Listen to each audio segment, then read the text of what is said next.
Well, here we are. Part 2. I haven't put a shirt on. So, I was interrupted. My mother needed a favor. And today, family comes first. Or it's a blend. It's a mesh, but they do. Family comes first. And, I left off with people talking about their ideas of what you should do.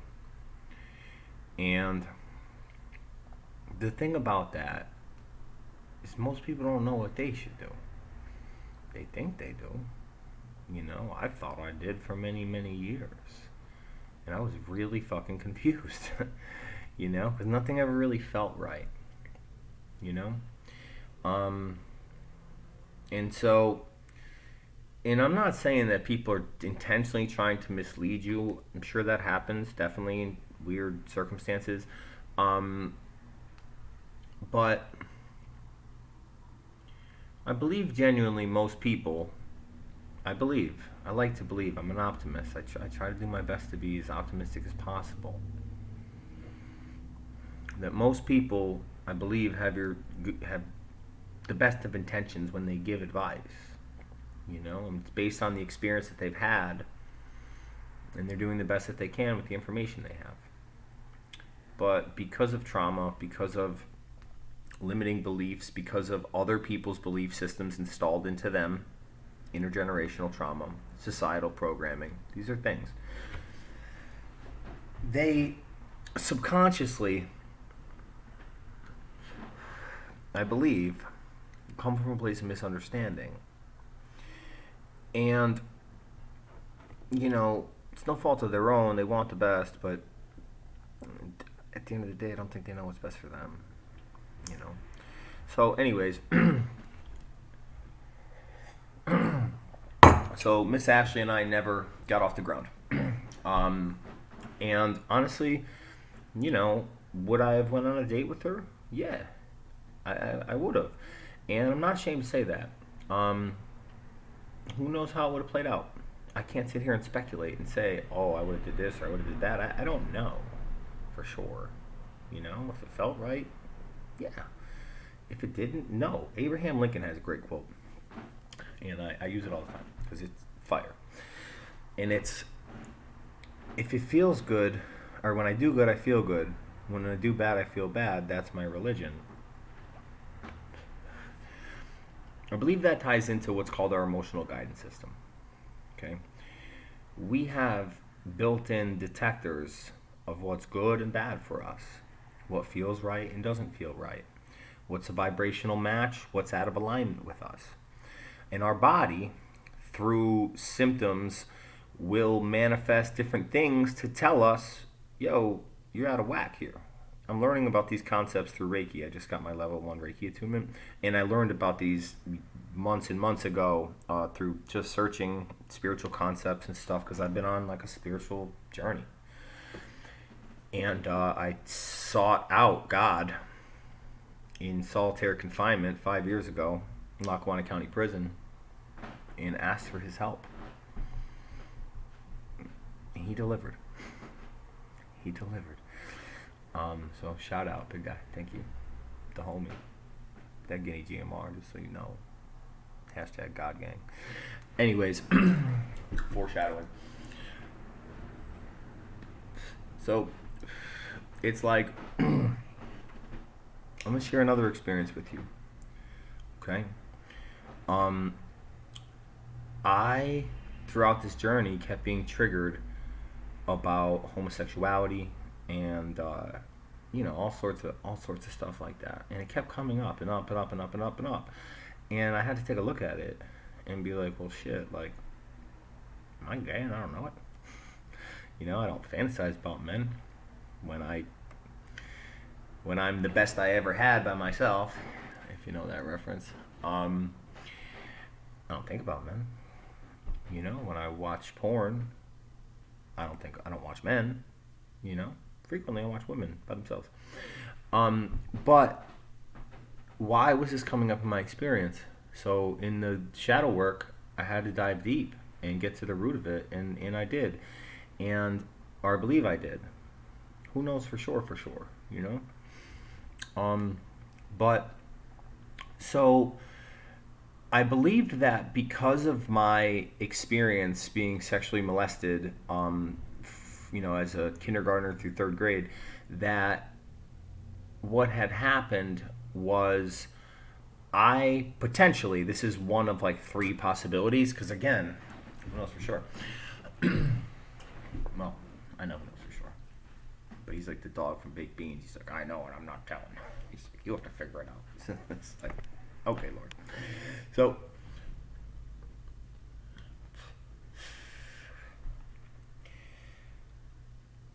I kept getting the nudge to look at this.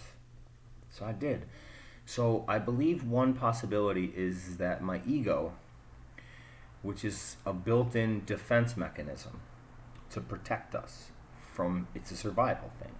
Okay? The ego is built to keep you alive. So things that cause pain to you, the ego will defend from. Okay, but I believe that there's a point and a threshold where the ego becomes overactive and can be a deterrent and can actually be hurtful. I don't believe that, I know that. So,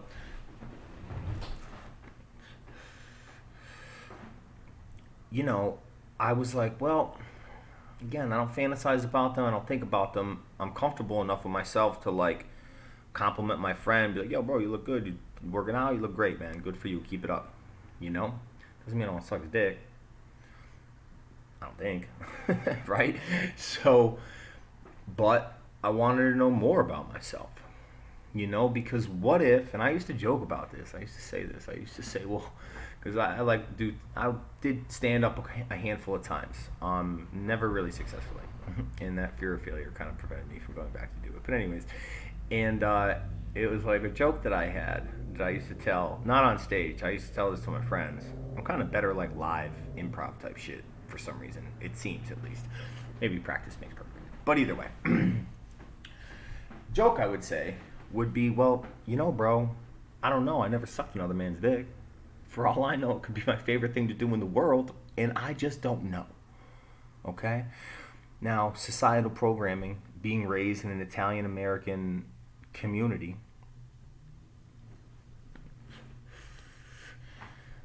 there's always been this, like, fear of, like, oh, you don't want to be a fanocco, you don't want to be like this, And, like, because old Italian men are, for the most part, I've just learned recently, not all of them, but some of them are kind of racist bigots, and really it's like I think they just fear what they don't understand, or they're judging an aspect of themselves and they project that onto others. It's what human beings do. And so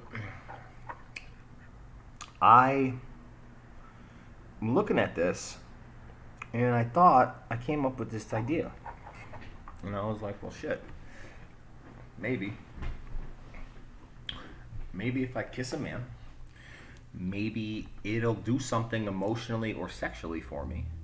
And if it does, and I feel arousal from it, then I'll know that there's something there, that it's not just unprocessed trauma. Because you see, the trauma, the ego did what the ego did and put up the defenses, because my mother shared this with me today, that after the sexual abuse had come to the surface, one of my concerns as a 10-year-old boy was, I don't want to be gay. I was afraid that I was gay. And I believe, and this is a common thing for people that have suffered sexual abuse, that there was a fear because my abuser had been sexually abused by his grandfather. So my fear as a child was, oh my God, does that mean I'm going to do this to somebody? This caused so much pain. I don't want to do that to anybody, And I've learned throughout my life that that's just a fear that happens for people that are victimized. For some, I don't know if it's all. I can only speak for myself and the people that I've encountered that have discussed it and spoke about it, But that was a big fear of mine. And even like today, it's funny because like, like I love kids and I think they're fucking dope. In the Bible, it talks about like the truth gets spoken out of the words of babes. And it's like God speaks through kids to us, in my experience, because they're not as tainted and torn apart as adults are, because we go through a lot of pain and suffering and traumatic experiences. And trauma doesn't have to be something like sexual abuse or a fucking car accident or losing a loved one. Like, it could be something as simple as, like, I'm gonna give you an example of what my mother used to say, and she didn't know, but I would be like, hang on, I'm thinking. And my mother would say, there you go again. What I tell you about working with no tools, right? She's just joking, lightheartedly. But that installed a programming that, like, there was something wrong with the way that I thought. That, like, the way that I thought wasn't sufficient enough to do the task that I needed to do. And the child gets information and knowledge from their caregiver. So when the caregiver expresses this, the child starts to believe it. And this is what's cool and also detrimental about belief systems. All right? Do you know why placebos work? Because we believe they work. Back to the mind being one of the most powerful things on this earth. All right? When I tell you could do anything you want to do, you could. And you'll have help. But you have to believe it. And you have to remove a lot of that subconscious trauma pre-programming out of the way. Because you could say, like, oh, I don't know, I'll just pick something out of the air. I don't know, maybe I aspire to be, a platinum selling hip-hop artist, recording artist. And I could tell myself that. But if I hear that little inner voice that tells me you can't do that, what are the odds of that? What a long shot. You're no good. You're not even creative. And I believe that because my mind is telling me that. That is a piece of subconscious programming. And it needs to be removed. And that's part of the healing journey. And that's what I've been focused on for like a year. Other things too, but that was like the brunt of it. That and licking my wounds and, just trying to figure shit out. So our belief systems create our reality in a way. And like, twice you got to be careful where you get your information from. The first video I ever made was kind of about this. Getting it directly from the source. Getting it directly from God. Or the universe or whatever you resonate with. Okay? It comes from inside. So back to the thing. A lot of people are probably like, just get to know you, guy. That guy was like, yeah, man, what the fuck? These messages are... they'll have a funny way of finding you when you need them. I learned this through a different spiritual teacher. Really tripped me the fuck out, honestly, to be honest with you, when it happened to me. I was like, this motherfucker is talking to me right now. And he was. Anyways, you'll learn more about that later. But, so I decided I was going to try to kiss a man. This is actually a really funny story. And we're almost done. So...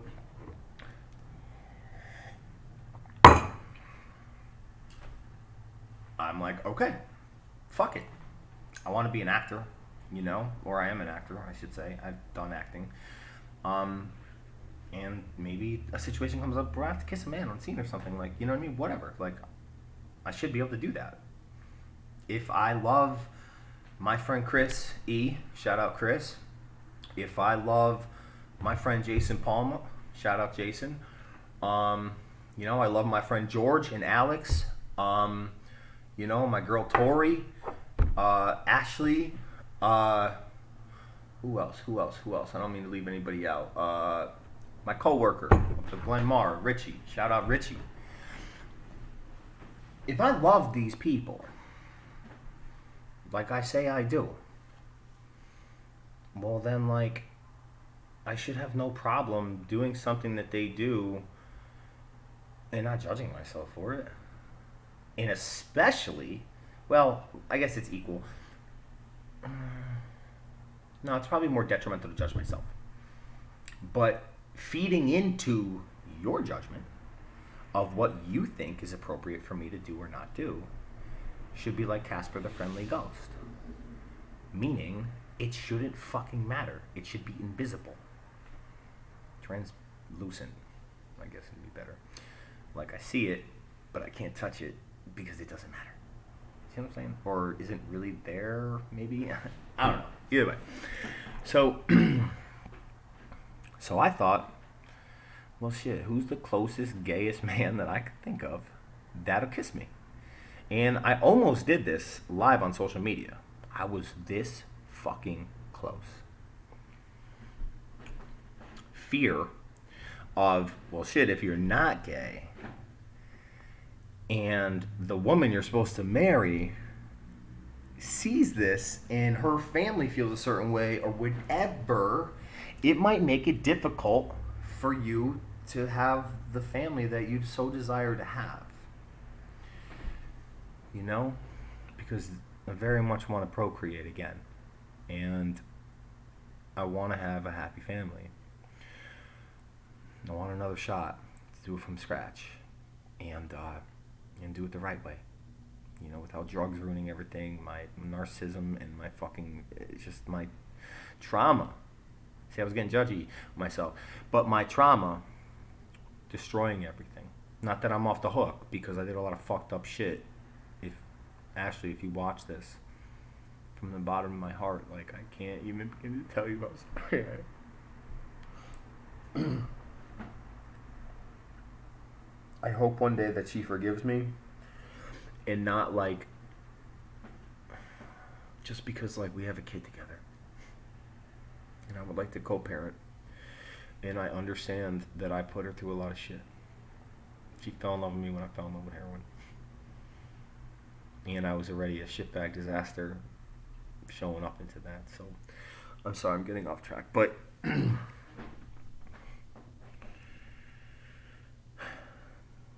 know I just skipped over something, but I can't remember. So, closest gayest man. Where's he at? So, there was a dude who works for a company that I don't want to put him... I mean, he didn't do anything, so I guess it doesn't really matter, but... Yeah, fuck it. So, dude, works for Dominos. When I used to eat that fucking poison, right? And that's not a knock if you eat Dominos. I'm not judging you, but homie, you're poisoning yourself, or you're being poisoned in the name of capitalism. It's your freedom, right? You should have a choice if you want to eat poison or not. It's America, right? You should have a fucking choice. That's what this country's founded on. It's why we're allowed to smoke cigarettes, drink alcohol, now smoke cannabis. We're allowed to eat fucking McDonald's, even though it's linked to spike in teenage depression, 50% spike over the last couple of years. We're allowed to do that. That's foreshadowing to one of my next videos. It's an important one, maybe the most important video I ever made. So, dude works for Dominos. A couple years ago, he would be here, I don't know, once a week or so, give or take. They had this fire pizza with no sauce on it. I used to really like it. It was fucking good. It's tasty. It was tasty, but killing me, physically, emotionally, spiritually, destroying me. So, I'm rocking black shoes, black shorts, black Batman t-shirt, right? And it's funny because I gotta set the stage a little bit. So I got my fucking cup. It's probably actually literally this cup. It's like this, spoon in it like this. About 11 p.m. at night, I decided to go for a walk up Main Street. Something I started doing over the last year pretty frequently. I like to get outside, connect with nature, get out of the fucking house, man. You, that guy. Yeah, you. Get out of the fucking house. Go for a fucking walk and drink some water right now. Fucking with you. He's like, this motherfucker. So anyways. As I'm walking, now I've been thinking about this kissing a guy for 2 days. Again, not out of really desire, but out of curiosity. And so I go up Main Street, I get to like CVS. Just probably about a quarter mile. And it starts raining pretty heavily. So I double back. Now it's fucking pouring. Cats and dogs. I'm soaking wet. And I'm walking with this teacup in my hand. And I walk past Rite Aid, I look over to Dominos, I see dude's car. Now, every time dude showed up in my apartment to deliver a pizza, this is what I saw. Hear the knock, I come up, open the door, hi, right? Like, the gayest, stereotypical voice, mannerisms, everything that you would think if you were casting a gay man in a Hollywood movie or show. So, safely, I assumed this man to be homosexual. And I just figured, and this is probably a recovering narcissist thing for sure, like I'm aware that I'm like an attractive looking guy, and I'm aware that a lot of people, they come at me, whatever.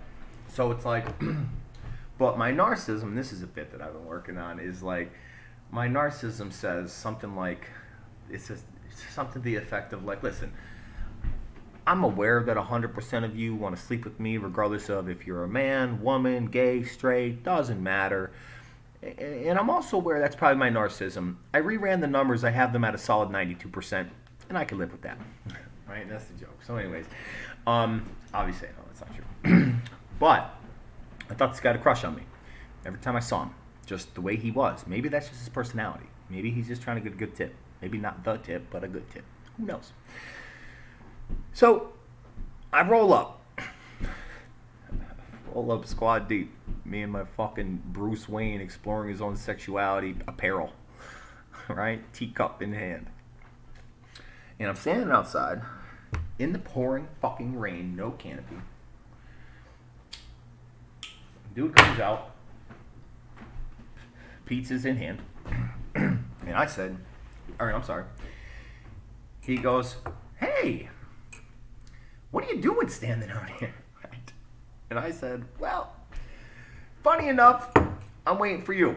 Now we've had about 15, 20 interactions, I don't know his name. I don't think he knows my name unless maybe it was on the box. Which is sad. I should have introduced myself to him. It's being more polite way to interact with people that you see frequently. I learned that over time. So he goes, really? You're waiting for me? I said, yeah, I'm waiting for you. And he goes, why? I said, well, I'm on this weird journey. And, like, I'm just trying to figure some shit out, and I thought that maybe you could help me. Could I ask you a question? He goes, yeah, what's up? I said, are you single? Because I'm not a home-wrecking tramp. What's up? Not anymore. It wasn't always my policy, as Ron White would say. He said, yeah, I am single. Why? What's going on? I said, I gotta ask you a really weird question. He said, what's up? I said, would you kiss me? He goes, like this, his hands. He goes, well, I'm not gay. He goes, right? And I go, yeah, you know what? Me neither. But like, this weird journey, like I didn't know what to say. I was kind of shocked, because I would have bet the farm, no tease, straight bet, parlay that shit, that homeboy was homosexual. But he wasn't. And after a little awkwardness, I was like, okay, have a great night, right? And I walk away. And I remember having my first thought was, this man is the gayest man in denial that I have ever met in my entire life. He was like, oh, I have kids. And I was like, yeah, I think some gay people do that, because whatever. But all right, okay, sure, fair enough. But,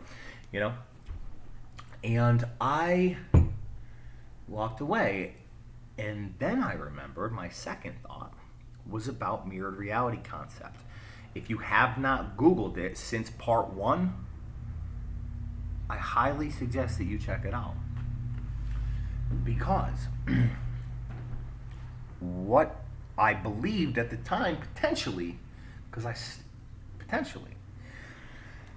was that potentially what was reflecting back to me was that maybe I was the gayest guy in denial that I ever met. Maybe I was the gayest guy in denial that I ever met. And didn't know. Based on the joke and all this other shit. So, I'm not really the type of guy to just give up that easily. So I come home, I text 5 gay men on Facebook that had previously, 4 of them tried to get in my pants, I guess, hit on me, at least hit on me. I shouldn't make those assumptions, but that's where it leads, right? Not one of them messaged me back. I was like, this is fucking crazy. So I'm a big believer in God, as you know, and I'm a big believer in synchronicity and stuff. And, I took that as a sign. I follow signs. I follow the signs. Signs, everywhere the signs. They've led me to where I am right now. It's the happiest I've ever been. There's definitely probably some room for improvement, but I'm working on it diligently. So like right now, this now moment, I think I'm doing pretty fucking good. Minus this fucking thing and the cursing. So I took it like God saying to me, good job. You faced your fear. You're not actually homosexual, but your fear, because of the trauma that you experienced as a child, had you stuck in this loop because of your belief system, and this fear had to come to the surface for you to process it for transmutation, to reintegrate that part of your soul. Oh, this is what I was going to... Oh, wait, no, I think I mentioned that about the girl. Oh, yeah. So I made 3 videos about this 3 months ago when it happened. Didn't post them. So close. The reason I didn't post them was out of fear. Out of fear that what would the girl who I'm going to marry's family think or something, and maybe she wouldn't want to go with me because she'd be grossed out or something, right? Because some people are like that because of their beliefs and what people told them. But then I have a concept that I coined. I have a couple. I call it the natural selection of friends making process. And I developed it when I was younger, but I've refined it over the years. And I believe it works for mates. It works for just about everything. Business people, everything. If we're the truest version of ourselves that we could be, unapologetically us, as much as possible, without trying to please others or fit in. By fitting in, we're trying to change ourselves. Well, what's wrong with us? Why do I have to change myself? To fit into what? Some group that I might not be supposed to be in or something? If I'm the realest me I could be, there's a natural energetic process that takes place. The truer I am to myself, the higher my vibration. All right? When I people please to fit in a category, I'm lowering my vibration by not being true to myself because water seeks its own level. Okay? And so when I'm the realest me I could be, remember the 2 gentlemen in part 1 who called my buddy the F word, and my buddy mopped them up. What's up, homie? GMR, yeah. Yeah, we still like that, but we're not. We're about peace and love. But you come talking that trash, and we'll pull your card. So, anyways, it's like if I if I'm up here with my vibe and my frequency, the people down here that are not meant to be in my experience will naturally, on their own, be repelled out of my experience, like Jason just experienced. Okay? These people are not meant to be in his life because they're not at where he's at. And that doesn't mean that he's better, and that doesn't mean that they're worse. It just means that they're at different points in their journey. Okay? They have some learning to do. And I'm sure that the creator, or whatever you want to call it, is working with them. That was part of their experience. They learned a lesson that day. Watch how you talk to people. Watch how you talk to people. Your words are more powerful than you know. Watch the things that you say. Okay? So, natural selection friends making process. If I'm just the realest me I could be, people that are not meant to be in my experience won't be there. So, by making this video now and putting it on Facebook and saying, yeah, I was willing to kiss a guy, and I'll tell you what, I don't desire to kiss a guy, but if a soul comes along my way that I resonate with on that kind of level and feel like, holy fuck, man, I'm in love with this motherfucker maybe, I'm not ashamed to say that I might do it. I don't know. I can't tell you. But here's the thing. Why the fuck should it matter who I kiss? Why? Think about that. You know? Why are we so caught up in what other people are doing? Like celebrities and stuff, right? Like, who gives a fuck what Megan Fox is doing? What are you doing, bro? You know? What are you doing to improve your life to make it some version of the life that you actually want it to be versus the version you're stuck in now? You have the ability to change all that when you start to shift your perspective. And that's part of why I'm doing this, is to help you in that process if you choose to accept it. And if you don't, and you are like, this motherfucker don't know shit, dude. I know who I am, son. What's up, G? I'm a tough guy. Yeah, I was a tough guy too, bro. Here's the thing, man. Tough guys, Myson said, let me say you guineas. Real guineas don't need to brag about being real because he knows it. All right? Real tough guys, don't promote it, dog. Just know you're tough. You know what I'm saying? No, like, some shit might come out, ego comes to the surface, sometimes we say some shit, you know what I mean? But, like, dudes spouting out all the time, like, it ain't about that life. For the most part. Sometimes, you know, but for the most part, in my experience, most people that talk aren't really about that. They have a ulterior motive in one way or another. And a lot of that, and let me use myself as a fucking example, okay? When I was younger, all right, you had to know how tough I was. And let me tell you why. Now, I was pretty tough. I lost one fight in my lifetime, and I fought a lot, more than I care to really rehash and remember, you know? But the reason I needed to be like that was part of my ego, because I had been hurt as a child. And because I had been hurt, I needed you to know, bro, if you fuck with me, I'll kill you, bro. Not like literally, but like I'll leave you hurting. You'll know. You'll know that you encountered somebody for sure. And it was a defense mechanism to ensure that people didn't come talking trash. My mother taught me this when I was younger, because I had been going through some static with some middle schoolers, and she taught me a lot about psychological tactics, just like, you know, if people don't want to fuck with the dude who's crazy.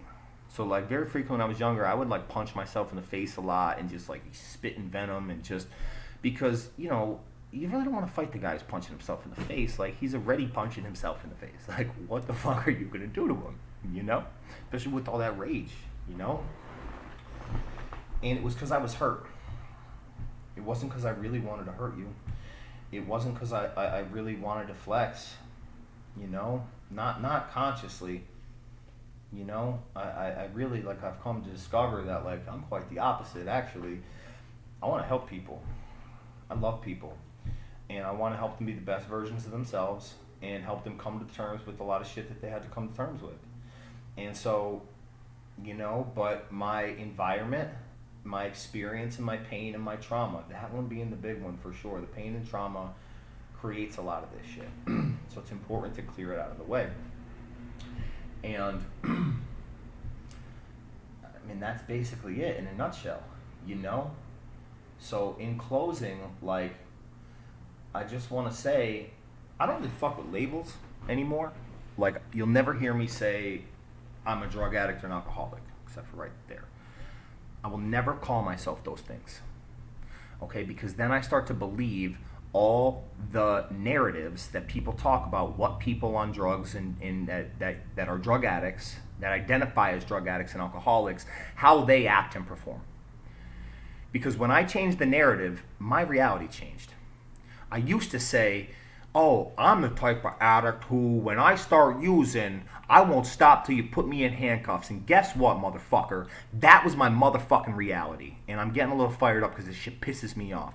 And I know I need to have more empathy and compassion and understanding that people are at where they at. And I get it. But it frustrates me because I lost like 30 of my friends, roughly, give or take. And I feel as though more could have been done. And it pisses me off to think that other people are going to die because of similar things that get thrown around. And I know the people that are saying them don't really understand it. And it doesn't mean that I'm better or think I'm better. It's not fucking like that. It's just that the book was written over 100 years ago. There's a lot of new information. Maybe we should start fucking using it. I don't want to lose anybody else. I don't want to lose me. You know? And although I just went on that tirade about that, like, you know, I still choose to live a sober life. I still choose to work on myself diligently, to walk with God, to give away what was so freely given to me. I just don't agree with 100% of the way that it's done. And a success rate of 14% sounds pretty fucking piss poor to me. Sounds pretty fucking piss poor to me. So I ride for the other 86%. I ride for them. And I know this isn't the subject of the video, so I'm going to stop because that's going to be a separate video too. And that's not even the one that I was talking about. But it's something that's passionate. It's I'm deeply passionate about it. There's different approaches. And if we implement different approaches into what is already working better than anything before it, and that's not a knock on that program. It's just that, like, there's a better way. It's a better way. We can get those numbers up. I know it. How? Want me to sound crazy? Motherfucking God told me. How about that? And I know you probably are like, this motherfucker he's fucking nuts. Is he? Do I sound nuts? Maybe I'm a little agitated right now, but over the course of the last hour, if you stayed with me through part 1 and part 2, do I sound like a crazy man? You know? So, I love you guys very much, man. You know, in closing, I guess, is he gay? Is he not gay? Is he bi? Well, I'll tell you what. If I was, I'll tell you this, I'd have to be bi, because I just dig the female form way too much. You know, mama, you're pretty fine. And I'm selfish. I'd want it all, you know what I'm saying? So, I don't know, but I know that if the right guy comes along and I feel it's right, fuck, I'll kiss him. I don't give a fuck. And if you don't like it, well, bro, I don't know. Rotate, I guess. Like, I don't know what to tell you. You know, I would tell you, actually, that's true. I would tell you to look at yourself. and find out why that bothers you so much. And I'm going to tell you to Google some of the things I talked about and look into it a little further, because there's something in there you're not looking at. Because when we're looking at everybody else, like my jokes and my behavior as a child, you know what we're not doing? We're not fucking looking at us. And it's so much easier to point out what everybody else is doing wrong than what we don't want to believe we're doing wrong. So, that's it, man. I love you guys very much. I got a lot more content coming. It's going to get more organized. I'm bringing some people on to help me organize it and make the videos just better. And this is on my journal channel, which is just whatever my thoughts are, whatever I feel like talking about. I don't care to monetize. I don't really give a fuck if any of that shit ever happens. I don't care about that. I care about having a platform to express myself, express what I've done to help myself, and put it out there. And if it's helpful for somebody else, then that's great. Because what that program did teach me, it taught me a lot and saved my life a lot. So please, again, if you feel like I'm talking down on it, I'm not. I'm not. It was the best thing we had for a long time. Saved my life, my mother's life, my brother's life 70 times. I got garbage bags full of Desire chips, bro. I'm building a house. I find if you cut them up and put them in concrete, you could build a really amazing foundation. So, but I just think that we could do it better if we work together and use the information that's out there. Maybe do some shit that Bill wanted to do, that the Oxford group, I believe, stopped him from doing out of fear. Once again, another example of how other people's belief systems influence something that could be working better. But we'll get to that later. Peace and love. Oh, yeah, wait. I was going to do this passive shout out to this girl that I met recently.